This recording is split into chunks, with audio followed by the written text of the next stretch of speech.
At the airport, my daughter said, "You're flying in cheap economy, while my husband and I are in first class. Don't come near us." I silently nodded. She didn't know that all the tickets were paid for by me.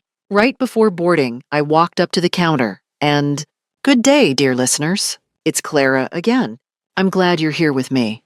Please like this video and listen to my story till the end and let me know which city you're listening from. That way I can see how far my story has traveled. I have always believed that love doesn't need to be proven with receipts. You give because you love, not because you expect anything in return. That was the philosophy I lived by for 68 years. Through a marriage that lasted 31 of them. Through raising 2 children mostly on my own after Gerald passed. Through building a small but solid real estate business in suburban Connecticut that kept us all fed, housed, and comfortable. I was never a woman who kept score. Maybe that was my first mistake. My name is Margaret Elaine Whitford, and for most of my adult life, people described me as the strong one. Strong enough to bury a husband at 52 and keep showing up to work on Monday. Strong enough to put both my children, Claire and my son Thomas, through college without taking a single dollar of debt. Strong enough to smile at Christmas dinners even when the turkey was dry and the conversation was drier. Strength, I've learned, can be misread. Some people see it and feel inspired. Others see it and think, she doesn't need anything from us. She'll be fine. She's always fine. Claire was my daughter, my firstborn. 26 years of her life I watched unfold like something I was endlessly proud of. Her laugh, her stubbornness, the way she tilted her head when she was thinking hard. I knew her before she knew herself, or so I thought. She met Derek Holloway at a corporate conference in Boston 3 years ago. He was charming in the way that certain men are charming. Smoothly, strategically, with just enough self-deprecating humor to make you lower your guard. I tried to like him. I genuinely did. But there was something behind his eyes that reminded me of a man calculating a tip before the meal was over. Still, Claire was glowing. What was I supposed to do? They married 14 months after they met. I paid for the wedding. Not because they asked. Well, Derek hinted, and Claire went quiet in that particular way she'd learned to go quiet when she wanted something, but didn't want to be the one to ask for it. The wedding cost $42,000. I paid it without a word of complaint. After the wedding, things shifted. Slowly at first, the way a house settles. You don't notice the cracks until a door stops closing right. Claire called less. When she did call, the conversations had a new texture, like she was reading from a script Derek had pre-approved. He started appearing on those calls, his voice in the background offering corrections. "Tell her we need the deposit by Friday. Tell her we're looking at that condo in Stamford. Tell her. I became a resource to be managed. I paid the deposit on their condo, $60,000. A loan, Claire called it, though neither of them ever mentioned repayment terms, and I never pressed. Thomas, my son, who lives in Denver with his wife and 2 boys, called me after I told him. "Mom," he said carefully, "you know you don't have to do that." I told him I wanted to. At the time, I meant it. The warning signs I ignored would fill a notebook. The way Derek once referred to my business as Mom's little property hobby. The Christmas when Claire forgot to introduce me to their friends at a party, and when I gently brought it up later, she told me I was being oversensitive. The birthday, when my gift, a trip to Rome I'd planned for months, was received with a polite smile and a quiet question from Derek. "Is this refundable?" We were thinking about cash instead, but the moment that changed everything happened at Bradley International Airport on a Tuesday morning in March. We were flying to Florida together, or so I had thought. I had booked all 3 tickets, mine, Claire's, and Derek's, using my travel rewards account. The trip was supposed to be a peace offering, a chance to reset after a difficult few months. I upgraded Claire and Derek to first class as a surprise. I kept my seat in economy, thinking they might appreciate the gesture more than the proximity. I was standing near the check-in area, my carry-on beside me, when Claire walked up with Derek. She was wearing sunglasses she didn't need indoors and carrying a coffee she hadn't offered to buy me. She looked at my boarding pass and then at me, and something crossed her face. Something I still have trouble naming, Not embarrassment, not concern. Something cooler than that. "You're in economy?" she said. "Yes, sweetheart. I thought you two might enjoy—" "Mom!" She cut me off. Her voice was quiet but sharp, the kind of quiet that carries. "Derek and I are in first class. We'd prefer to board separately. Have our own experience." She paused. "Please don't come over to our section once we're on the plane. It's a bit awkward." I looked at her. I looked at Derek, who was studying the departures board as though he'd gone suddenly deaf. I nodded. I said nothing. She didn't know, couldn't have known, that both of their first-class tickets had been purchased with my credit card, that the seat she was dismissing me from was mine to give and mine to take back. But I didn't say that. Not yet. I simply nodded, picked up my carry-on, and walked toward the gate alone. Some realizations don't arrive all at once. They settle into you slowly, the way cold does. First at the edges, then everywhere. Standing in that economy boarding line, watching the first-class passengers file through their separate door, I felt something I hadn't felt since the night Gerald died. Completely, utterly alone. And for the first time, I let myself think a thought I'd been refusing for years. She doesn't love me. She loves what I provide. The flight to Florida was 3 hours long. I sat in 24C, between a college student with headphones and a young father with a sleeping toddler on his lap. And I did not cry. I ordered a ginger ale I didn't drink. I kept my hands folded in my lap. I watched the cloud cover break over the Carolinas and thought about money, not in the anxious way I used to think about it when the business was young, but in the clear, unsentimental way an accountant thinks about a balance sheet. I thought about what I had given: the wedding, $42,000. The condo deposit, $60,000. The car I'd co-signed for Derek 2 years ago, when his credit score made the dealership hesitant. A decision that still made Thomas wince when it came up. The 3 loans, totaling $18,000 that had been absorbed into Claire and Derek's life without a trace of repayment conversation. The trip to Rome, I was now sitting far away from them to fund.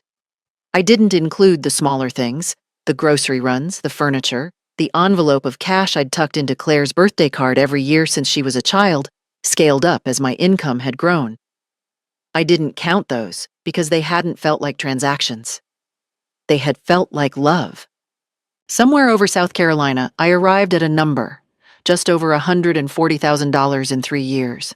$140,000, and my daughter had told me not to approach her section of the plane.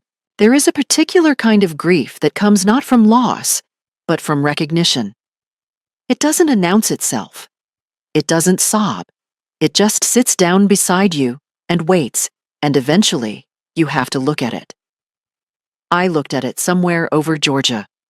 I thought about my mother, a practical woman from Western Massachusetts who used to say, "Margaret, people show you who they are when they think the bill won't come."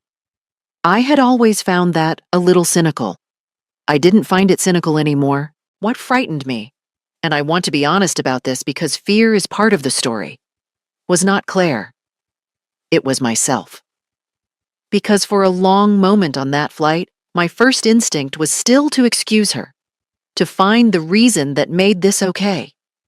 She's stressed. Derek influences her. She doesn't realize how it sounds. I had spent years building a library of excuses for my daughter's behavior, and I felt my mind reaching for the shelf out of sheer habit. I made myself stop. Because here is what I also knew, sitting in 24C with my flat ginger ale. I was 68 years old. My business, Whitford Property Group, 12 active listings, a staff of 4, 22 years of work, was currently valued at just over $2 million. My estate, including the house in Glastonbury and my investment portfolio, added another $800,000 on top of that. I was not a woman with nothing. I was a woman with everything to protect. And I had been protecting the wrong things. My plan came to me quietly, the way good plans do. Not in a flash of anger, but in a kind of settling. I didn't want revenge. Not yet. and perhaps not ever, though I won't pretend the thought had no warmth to it. What I wanted was clarity. I wanted to understand exactly what Claire and Derek expected from me, and then I wanted to make decisions accordingly. The first step was simple. I needed to know what my current estate documents said. Gerald and I had written our wills together in 2003, and after his death, I'd updated mine to split everything equally between Claire and Thomas. That document was now 19 years old. I had never revisited it after the wedding. I had never thought I needed to. The second step was equally simple. I needed to speak to someone who was not emotionally involved, not Thomas. I loved him, but he had a tendency to leap to action before the picture was complete. Not Dorothy, my closest friend, though her counsel was usually wise. I needed a professional. I needed an estate attorney. By the time we landed at Tampa International, I had made 2 decisions. The first was that I would not confront Claire on this trip. I would behave normally, warmly even. I would give nothing away. The second was that on Monday morning, when we were back in Connecticut, I would call the law office of Patricia Okafor, who had handled Gerald's probate and whose number I still had in my phone. Claire and Derek met me at baggage claim. Derek was scrolling his phone. Claire gave me a brief hug and said the flight had been wonderful. Her cheeks were flushed from whatever they'd been drinking in first class. She didn't ask how my flight had been. Lovely, I said, and smiled. I'm so glad you two had a nice time. And I meant something entirely different by that than she understood. Patricia Okafor's office was on the 4th floor of a glass building in downtown Hartford, the kind of office that communicated quiet competence. No clutter, good light, a single orchid on the windowsill that was always in bloom. I had sat across from her once before, 11 years ago, when Gerald's estate needed to be settled. She had been direct and efficient then, and she was the same now. I appreciated that. I was not in the mood for gentleness. I told her everything, not the emotional version, not the airport, not the ginger ale, not the grief over South Carolina. I told her the financial version, the $140,000, the unsigned loan agreements, the current state of my will, the business valuation. She listened without interrupting, her pen moving steadily across her legal pad. When I finished, she was quiet for a moment. Do you have any written documentation of the loans? She asked. No, I said, they were informal. And the wedding payment? The condo deposit? Gifts, no paperwork. She nodded, unsurprised. The good news is that none of that affects what we can do going forward. The question is what you want your estate to reflect. Your current relationship with your daughter, or the one you hoped you'd have? I thought about that for a moment. The current one, I said. We spent 2 hours together that first meeting. Patricia explained my options clearly. I could amend my will to redistribute assets as I saw fit. I could establish a trust for my grandchildren, Thomas's boys, that would be insulated from any future claims. I could restructure how the business ownership was documented so that any inheritance of it came with conditions, such as a requirement that the inheriting party not have a spouse with financial interest in liquidating it. None of this was unusual. None of it was vindictive, legally speaking. It was simply responsible estate planning that I had neglected to do. I left her office with a list of documents she needed and an appointment for the following Thursday. What I did not anticipate was Claire, or rather, Derek. The trip to Florida had apparently prompted a conversation I hadn't been party to. 3 days after I returned home, Claire called me with a particular brightness in her voice, the kind she used when she was softening me up for something. She asked how I was feeling. She said Derek had suggested they come up for a weekend soon. She mentioned, almost in passing, that Derek had been looking into some investment opportunities and had wondered whether I might be interested in discussing my financial plans as a family. I said that sounded lovely and changed the subject, but it sat with me. Looking into investment opportunities.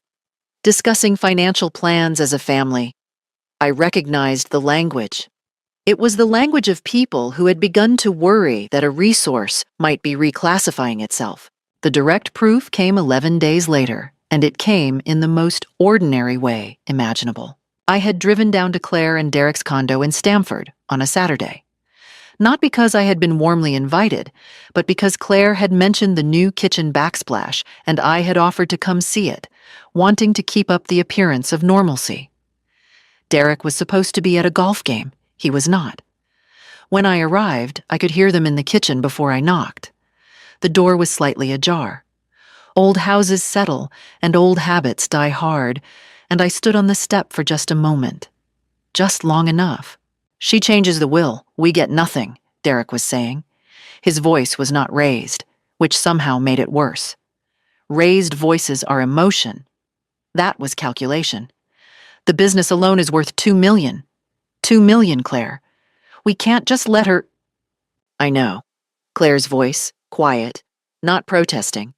She's 68. She's healthy now, but— I knocked. The silence that followed lasted exactly 3 seconds.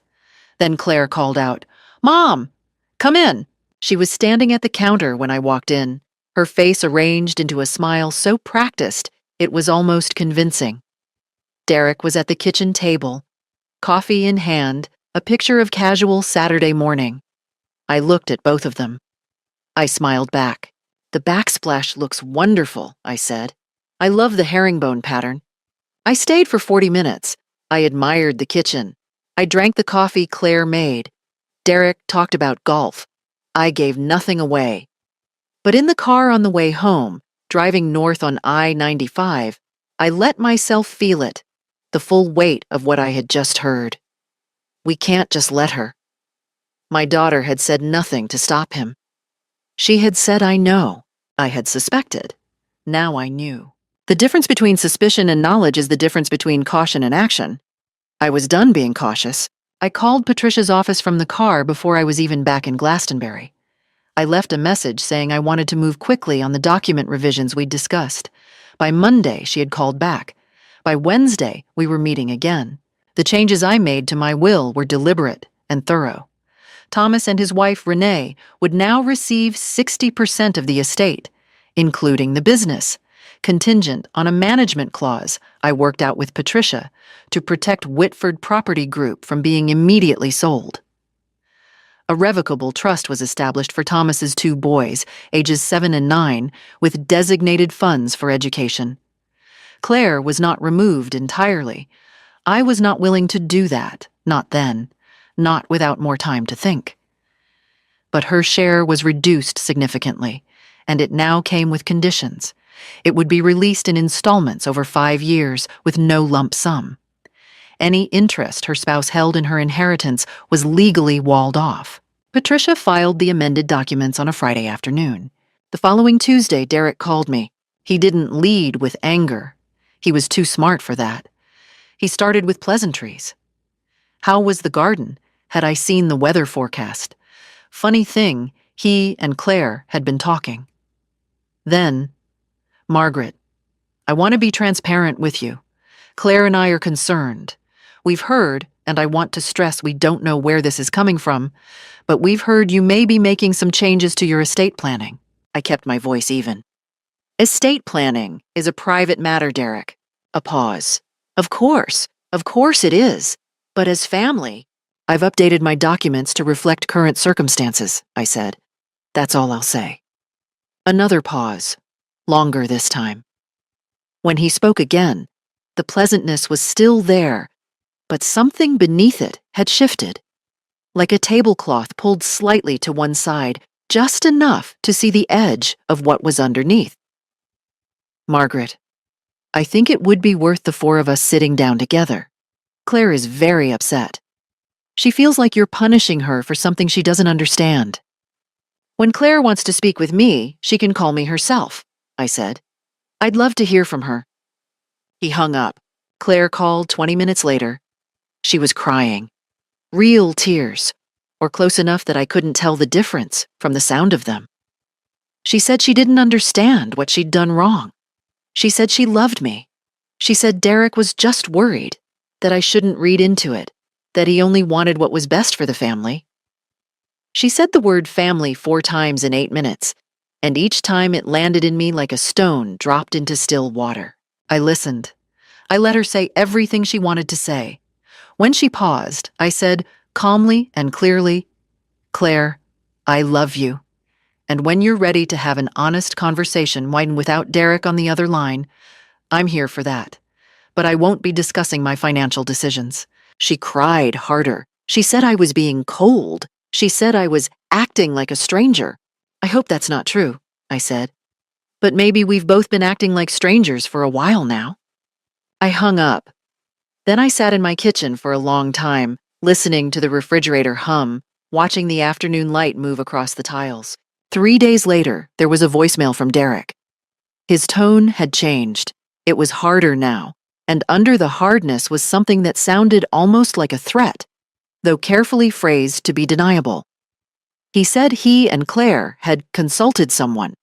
He didn't say who. And that I should be aware there were legal avenues available to contest estate changes made under undue influence or diminished capacity. He said he was raising this as a concerned son-in-law. He said he hoped we could avoid anything adversarial. I saved the voicemail. I sent the recording to Patricia by the end of the day. She called me back the same evening. "This is actually useful," she said. "If they ever do attempt a challenge, this is on record." I went to bed that night feeling something I hadn't felt in months. Not happiness, not quite, but a quiet steadiness. The kind that comes when you've stopped waiting for things to be fine on their own. I gave myself the weekend. I turned my phone face down. I walked along the river trail I used to walk with Gerald on Sunday mornings. I made soup from scratch on Saturday afternoon. I called Thomas, not to discuss any of this, just to hear about his boys. His youngest had lost a tooth. His oldest had made the school soccer team. I laughed and meant it. I was ready for what came next. They tried kindness first. I suppose I should have expected that. The package arrived on a Thursday, a wicker gift basket from a high-end shop in Greenwich, the kind of place where the cellophane alone costs $12. Inside, a bottle of Chardonnay I happen to like, a set of linen hand towels, lavender bath salts, and a card in Claire's handwriting that said, "Mom, thinking of you. We miss you. Love always, C and D." The D was written in a slightly different ink, as if added after. I set it on the counter and looked at it for a while. Then I put the wine in the pantry and donated the towels to the church rummage sale. Derek texted the following day. "Just wanted to make sure you received our little package. Hope you're well. We'd love to get together soon. No pressure, just family time." No pressure. I read that phrase 3 times. No pressure. He'd left a voicemail implying legal action 9 days ago, and now? No pressure. I did not respond. What I did instead was call Dorothy Crane, who had been my closest friend since we'd served on the PTA board together in 1994, and who remained after Gerald's death and 2 of her own moves and a health scare in 2019, the most consistently honest person in my life. I told Dorothy everything. The airport, the overheard conversation, the voicemail, the gift basket. She listened the way only Dorothy listens, which is to say completely, without interrupting once. When I finished, she said, "Margaret, how long have you known this was happening?" I thought about it. Longer than I admitted to myself. "Yes," she said, "that's what I thought." Dorothy had been through something similar. Not with a child, but with a brother who had spent a decade managing their mother's finances and had done so selectively. She knew what it felt like to be slowly reclassified from a person into an asset. She also knew what it felt like to do something about it. She suggested I look into a support group. I almost dismissed the idea. I was not a support group person. I had always handled things quietly, privately, in the way of my generation. But Dorothy said it plainly. You need to hear from people who have been through this. Not because you're broken, because you're making permanent decisions, and you should know you're not the only one. I found a group through a local elder services nonprofit, a monthly gathering at the community center in Glastonbury called Family Dynamics Forum. The name was deliberately vague. What it was, in practice, was a room of 8 to 12 adults, mostly in their 60s and 70s, who were navigating complicated family financial situations. Some were dealing with siblings, some with adult children, some with spouses in early cognitive decline, and children circling the estate like anxious birds. I went once, told myself I was just observing, and spoke for 11 minutes straight when my turn came.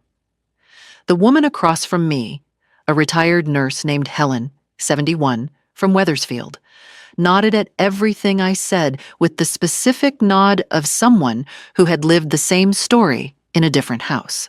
Afterward, in the parking lot, she gave me the name of a financial advisor who specialized in protecting assets from family disputes. "He's not cheap," she said, "but neither is doing nothing." I made the appointment the next morning. The advisor's name was Robert Fenn. He was 50, direct, and had the useful habit of writing down what he said as he said it so you could take the notes home. He reviewed my current investment structure, the brokerage accounts, the business equity, the house, and identified 3 places where a determined challenger could theoretically create difficulty. He suggested restructuring the business ownership into an LLC with a clear buy-sell agreement, which would make it significantly harder to contest or liquidate without triggering legal penalties. He also suggested I document all financial gifts I had given over the past 5 years, not to pursue repayment, but to establish a clear record of what had been given voluntarily so it couldn't be later recharacterized. I spent 2 weeks working through his recommendations. I met with Patricia twice more. The paperwork was considerable, but with each document signed, each restructured account, each clause added to each agreement, I felt the ground beneath me becoming more solid. Derek and Claire were quiet during this time. No more calls, no more texts. Occasionally, a message would appear, a forwarded article, a photo of their new kitchen renovation, as though the previous weeks hadn't happened. I responded briefly and warmly to each one. I gave nothing away. I noticed that the quiet had a quality to it. It was the quiet of people who are watching, not people who have stopped caring. That was fine. Let them watch. By the time they understood what they were watching, it would already be done. They came on a Sunday afternoon in May, and they came together, which told me the visit had been planned. Claire called at noon to say they were in the area and would love to stop by. I said, of course. I made tea. I put out the good cups, the ones from Gerald's mother. I sat in the living room with my hands in my lap and waited for whatever this was. They arrived, looking their best. Claire in a cream-colored blouse, her hair done. Derek in a collared shirt, the kind of studied casual that announced effort. They came bearing a bakery box. He held the door for her. They sat across from me on the sofa, and Claire poured the tea with a warmth so deliberate it felt choreographed. For the first 20 minutes, it was pleasant. They asked about the garden. Derek told a story about a work conference that was presumably meant to be charming. Claire mentioned Thomas's youngest son's soccer team, something I had mentioned to her weeks ago, and she was now reflecting back at me to demonstrate she'd been listening. I watched all of it with the same calm I had been practicing. Then Derek set down his cup. "Margaret," he said, "Claire and I have been doing a lot of thinking, a lot of reflecting. And we want to say, first and most importantly, that we love you.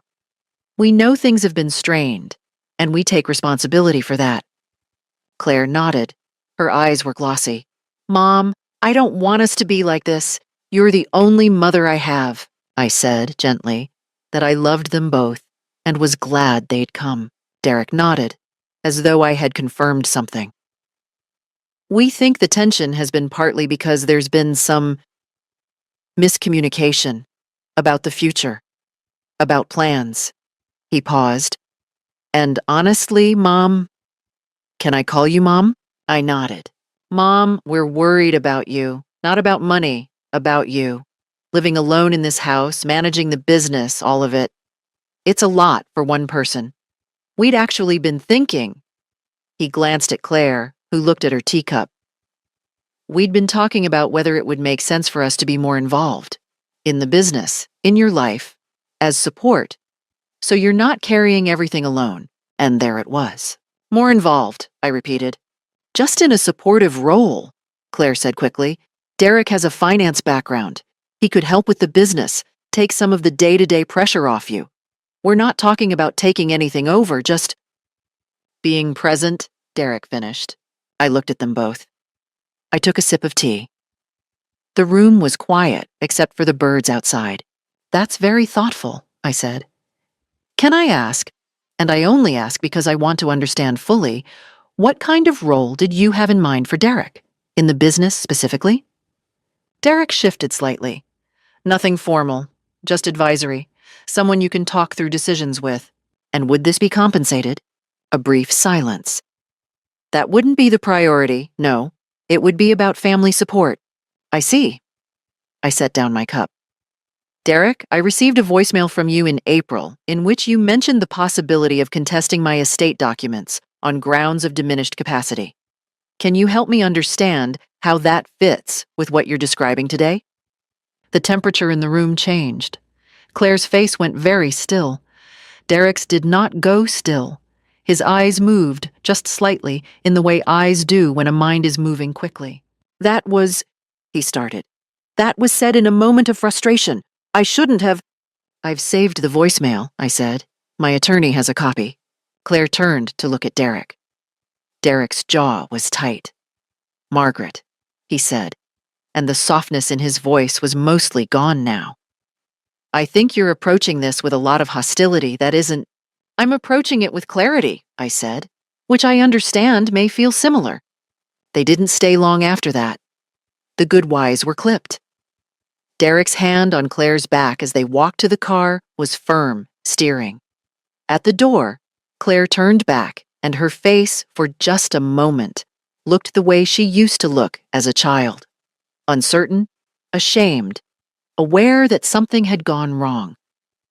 I held that image for a long time after they drove away. That night, I did feel afraid. Not of them, exactly, but of what was coming. Because I knew it wasn't over. And fear, I have found, is most useful when you let it sharpen you rather than still you. I stood in my kitchen at 8 o'clock in the evening and let myself be afraid, and then I decided what to do with it. I called Patricia and told her I was ready for the final steps. Patricia had suggested early on that if this situation ever escalated to the point of a formal challenge, the most effective protection would not just be documents, it would be witnesses. People who could speak to my mental clarity, my deliberate decision-making, and the timeline of events. She had advised me to document conversations, save messages, and, when the time came, make sure any final actions were taken in the presence of multiple parties. The time had come. I arranged what I described in the invitation as a family meeting to discuss the estate. I sent written notice to Claire and Derek by certified mail. I also invited Thomas and Renee, who flew in from Denver. I had finally told Thomas everything in one long phone call the week before, and his response had been quiet and furious, in the way that men who love their mothers go quiet and furious. He had said very little. He had booked flights the next morning. When I picked them up from Bradley International, Thomas hugged me longer than usual and didn't say anything, and I understood that he was saying everything. Patricia would be present. Robert Fenn, my financial advisor, would be present. Dorothy would be there as a personal witness. And because I wanted one person in the room who loved me simply, the meeting was scheduled for a Saturday morning in June at my house in Glastonbury. Derek understood, I think, before they arrived. His texts in the days before had a quality I recognized. Probing, careful, looking for the shape of what was coming. Just a family meeting? Should we bring anything? Is this about the estate documents we heard you filed? I had replied warmly each time. Just yourselves. His final text, sent the evening before, read, "Looking forward to clearing the air." I read it twice and set my phone face down on the nightstand. I did not sleep well that night. Not from fear, from focus. There is a particular kind of wakefulness that comes before something important, and I had learned to respect it rather than fight it. I lay in Gerald's old house, in the room we had shared for 24 years, and I rehearsed nothing.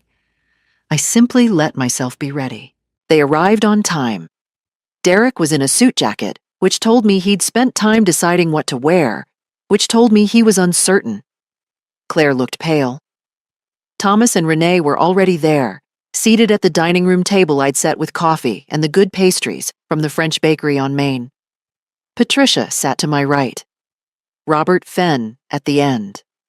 Dorothy in the armchair by the window, knitting, which was both her genuine habit and, I suspected, a deliberate choice to project calm. I opened the meeting simply. I thanked everyone for coming. I said I had asked them here because I wanted to be transparent about decisions I had made regarding my estate, and because I believed clarity was more respectful than silence. Then I walked through everything. The will amendment, the trust for Thomas's boys, the LLC restructuring of the business, the financial gift documentation I had prepared, a clear, dated accounting of every significant transfer I had made to Claire and Derek over 3 years, totaling $143,000. Patricia confirmed the legality and completion of each document. Robert confirmed the financial restructuring. Thomas and Renee were silent throughout, listening. I had organized the documents into 2 folders, one for Patricia's records, one that I slid across the table toward Claire and Derek. Derek picked it up. He opened the first page, the gift accounting. And I watched his expression do something careful and controlled, the way a face does when the person behind it is deciding how to react rather than simply reacting. Claire did not reach for the folder. Derek interrupted twice. The first time to say that he and Claire hadn't been given enough notice to have their own counsel present. Patricia noted calmly that the notice period had been legally sufficient and that they had been welcome to bring an attorney if they wished. Derek looked at Patricia the way certain men look at women who are more prepared than they expected, with a flash of something ugly quickly smoothed over. The second time Derek interrupted, his voice had risen slightly, and he said, "I want it on record that this process feels coercive. Margaret has been influenced by outside parties, attorneys, so-called advisors, in a way that doesn't reflect her actual wishes or best interests." I let him finish. I did not rush. I folded my hands on the table and let the room be quiet for a moment because I had earned the right to take my time. Then I said, "Derek, I'd like to play something for the room." I opened my phone. I played the voicemail he had left in April, the one about legal avenues and diminished capacity. The room was very quiet as it played. Claire was looking at her hands. Thomas was looking at Derek. Dorothy had set down her knitting. Renee, who had never met Derek before this morning and had formed her opinion accordingly, was completely still. When it ended, I said, "I have made every decision in this process over the course of 4 months, in multiple meetings with 2 separate professionals, in a state of complete clarity. I have documented every step. If you would like to contest this on grounds of diminished capacity, you are, of course, free to do so. But I'd encourage you to speak with an attorney first about what that process would look like and what it would cost." Derek started to speak, stopped, started again. His composure, that smooth, practiced composure I had watched him deploy at dinner tables and holiday gatherings for 3 years, was failing him in real time. His jaw tightened. He looked at the folder still open in his hands, then at Patricia, then at Robert Fenn, then at Thomas. And Thomas met his gaze with the particular stillness of a man who has absolutely nothing to say to you and would like you to know it. "Claire," Derek said. Claire did not look up. "Claire," he said again, sharper. She looked up then, and she looked at him, and I watched something shift in my daughter's face. Something long overdue. Her eyes moved from Derek to me, and they were full of a complicated thing I still don't have a single word for. grief and shame and recognition, all at once. It was the face she'd had at 7 years old, when she'd broken something valuable and stood in the doorway holding the pieces and knew she couldn't put it back. I had always loved that face, even then, because it meant she still knew the difference. She didn't speak, but she didn't defend him either. Patricia noted for the record that the meeting had proceeded without irregularity. We concluded at 11:42. Derek and Claire drove home in silence. I know this not from guessing, but from what Claire told me months later, when things between us had changed enough that she could say it without deflecting. She said she had not spoken the entire drive back to Stamford, that Derek had tried to explain himself, first calmly, then defensively, then with a pointed edge that she recognized as the version of him that appeared when he felt cornered, and she had looked out the window and let him talk, until eventually he stopped somewhere on I-95 just past Bridgeport, and the silence after was different from the silence before. It had a quality of something settled. She called me 3 days after the meeting. Not Derek, Claire. She called from her cell phone in the parking lot of a grocery store because, she said, she needed to be somewhere Derek wasn't. She didn't lead with apology. She led with a question.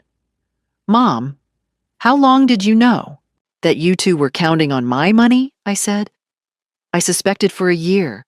I confirmed it the day I overheard Derek in your kitchen. She was quiet for a long moment. I want you to know I didn't plan any of it. He just started talking about it and You went along, I said. I went along, she said, very quietly. We talked for 2 hours that day. I did not forgive everything in one conversation. I'm not that kind of woman, and I don't believe in that kind of accounting. But we talked honestly, for the first time in years. She told me things about her marriage that I had sensed but never been told. He had been tracking her spending since before the wedding. He had, on at least 2 occasions, told her that her relationship with me was financially irresponsible, that I was the one enabling dependency rather than building something real. He had framed her love for me as weakness and called it practicality. He had, over 3 years, quietly made her feel that needing her mother was something to be managed and minimized, a habit to be gently corrected rather than a bond to be honored. She had been so relieved to be chosen by someone so confident that she had not questioned what the confidence was built on. It had taken sitting in my dining room, listening to his recorded voice fill the room, watching everyone around her see what she had been seeing and choosing not to name, for the architecture of it to finally become visible to her. I won't tell you I didn't grieve for her. I did. Not for the loss of her. She was still there, still reachable, but for the years of her that had been spent in a smaller version of herself than she deserved. That grief was real, and I sat with it. What happened next unfolded over the following months with the sort of quiet, administrative finality that real consequences usually have. Not drama, not confrontation, but paperwork and decisions and slowly closing doors. Derek formally consulted an attorney about contesting the will. The attorney, I was told secondhand, advised him that given the documentation of my decision-making process, the recorded voicemail, the presence of multiple professional witnesses at the estate meeting, and the clean paper trail Patricia had assembled, any challenge would be unlikely to succeed and would cost significantly more than the reduced inheritance he was contesting. The attorney also noted, according to what Claire later told me, that the voicemail itself could constitute evidence of bad faith on Derek's part if the matter proceeded to court. He did not file.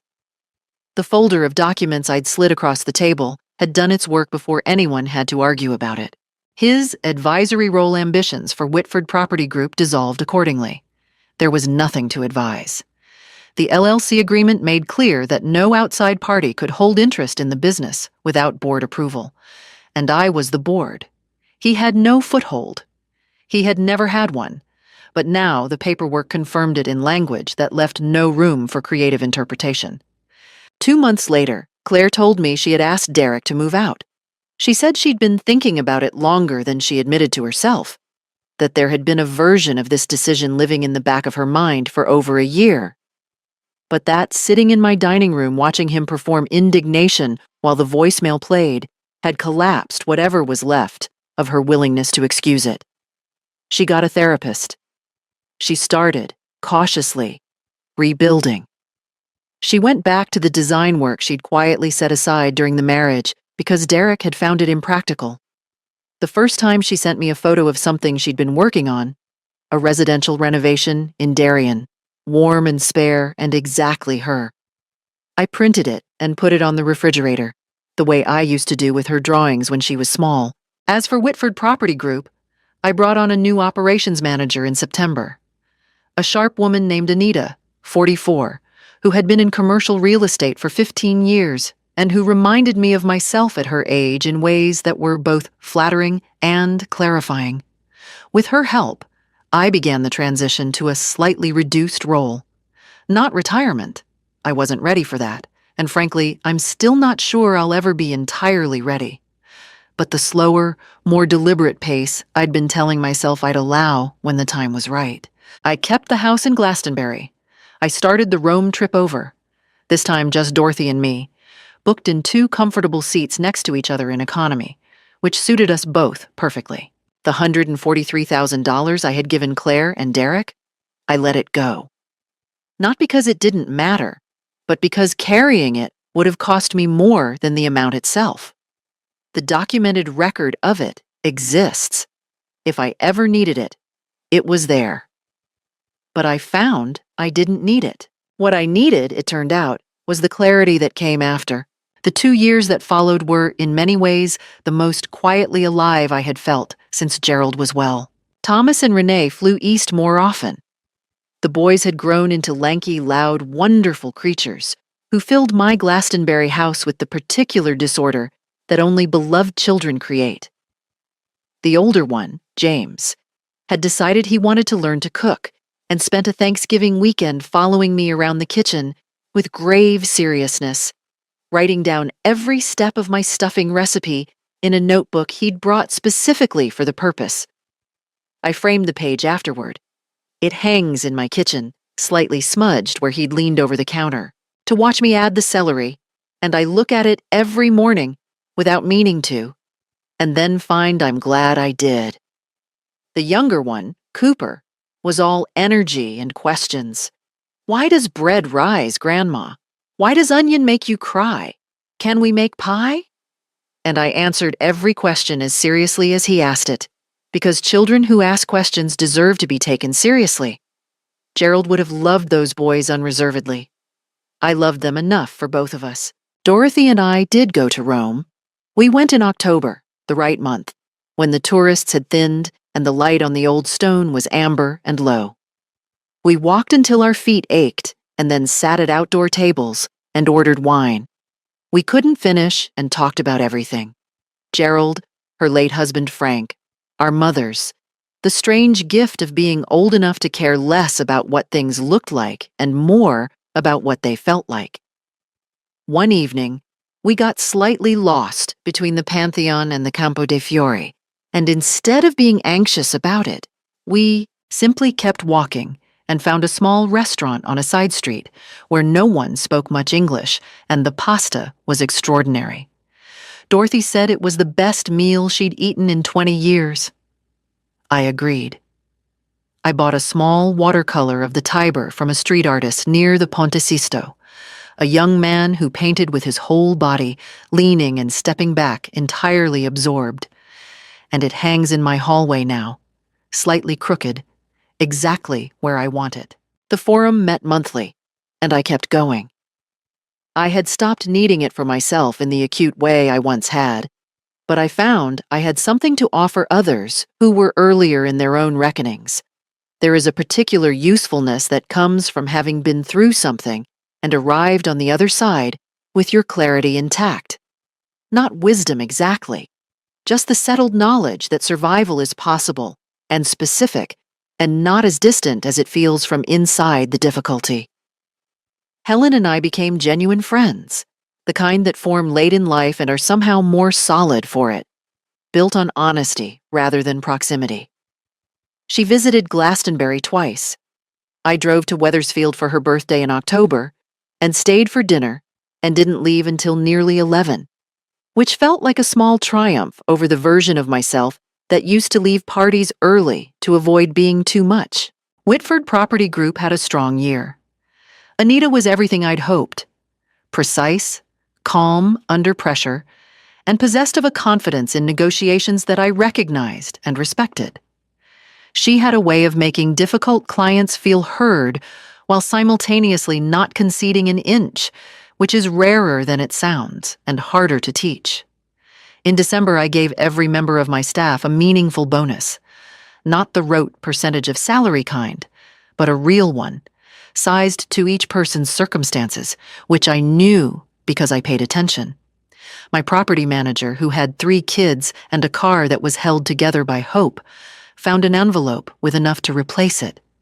He cried in the parking lot, which he told me about the next day with a sheepishness that made me want to tell him that crying over a kindness is not weakness, it's just being human. I told him not to thank me and meant it. Claire and I continued to build something back. It was slow. Real repair always is. And I did not pretend the airport hadn't happened, or the kitchen, or any of it. We did not gloss. We talked about the hard things in small pieces, at the right moments, and we let the easier moments be easy without demanding that they compensate for the hard ones. She was working again, at a design firm in Stamford, where she'd always been talented when she let herself be. She sent me photos of projects sometimes: rooms transformed, light reconsidered, space made to feel both larger and more human. And I could see her in every choice. Her eye had always been good. She had simply needed room to use it. She seemed, gradually, like a version of herself I recognized from before Derek. Not identical. She was quieter now, more deliberate, but recognizably, genuinely herself. I found I liked this version even more than the one I remembered. Derek himself had moved into an apartment in Bridgeport after Claire asked him to leave. I don't know much about his life there. I know he'd left the finance job for something in sales. I know he'd retained an attorney briefly and then released them. I know Claire told me once that he'd called her wanting to reconcile, that he'd been sorry in all the right words and had sent flowers twice, and that she'd said no both times with a steadiness that told me she had done the interior work required to mean it. I did not celebrate this, but I noted it. I didn't feel satisfaction about Derek's circumstances exactly. What I felt was relief, not at his difficulties, but at the proof that consequences existed, that the world was not entirely without accountability. I had been afraid, in some of my lowest moments, that I was wrong about all of it, that I had misread everything, overreacted, damaged relationships out of pride or fear or some failure of my own that I hadn't yet identified. The proof that I hadn't was not a trophy. It was simply solid ground, and solid ground after a long time without it is everything. The Sunday after James wrote down my stuffing recipe, the Sunday he flew back to Denver with his notebook and his brother and his parents, and the house went quiet again in the particular way it does after children leave, all that sudden stillness that is somehow louder than the noise. I sat at my kitchen table with a cup of tea and looked out at the yard where Gerald had always kept his tomatoes. The plants were long gone, but I had started a small garden of my own in the same spot. Late season, probably not enough sun, probably too ambitious. We'd see. I thought about the woman I'd been on that flight to Tampa. The woman in 24C, hands folded, flat ginger ale, counting what she'd given. I had given a lot. I had also, for too long, given in ways that hurt me without helping anyone else. That's the version of generosity I was done with. The kind performed out of love so tinged with fear that it couldn't tell itself apart from either one. I had learned to tell the difference, slowly, expensively, permanently. But I had learned. I finished my tea. I went out to the